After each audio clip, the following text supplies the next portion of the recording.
कल कुछ फिगर्स पढ़ रहे थे जो कि आपकी एसोसिएशन और कुछ दीगर एक्सपर्ट्स की जानिब से थे कि 1 घंटे में कोई $9 लाख से ज़ायद का नुकसान इस इंटरनेट की बंदिश की वजह से हो रहा है। लेकिन जो ऑफिशियल फिगर्स हमारे सामने आ रहे हैं हर महीने के, तो उसमें तो हम पिछले साल की निस्बत खासा अच्छा परफॉर्म कर रहे हैं और अपनी सर्विसेज को बेहतर दामों पर और बेहतर तरीके से एक्सपोर्ट करने में कामयाब हो रहे हैं। तो ये असल सूरत हाल है क्या?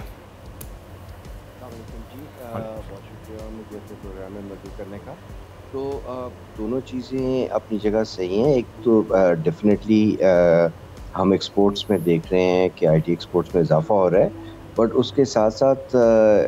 अगर आप ये इस तरह की इंटरप्शंस वगैरह मिनिमाइज़ हो जाए तो आप सोच सकते हैं कि जी वो इस तरह की जो हमारी एक्सपोर्ट्स है, ना सिर्फ एक्सपोर्ट्स बल्कि हमारी जो लोकल मार्केट में जो आईटी इनेबल्ड सर्विसेज जिन्हें हम कहते हैं, चाहे वो कॉन्टेक्ट सेंटर से हो, चाहे अब हमारे यहाँ ई कॉमर्स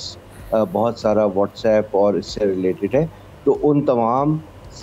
जो है खिदमात में ज़्यादा बेहतरी से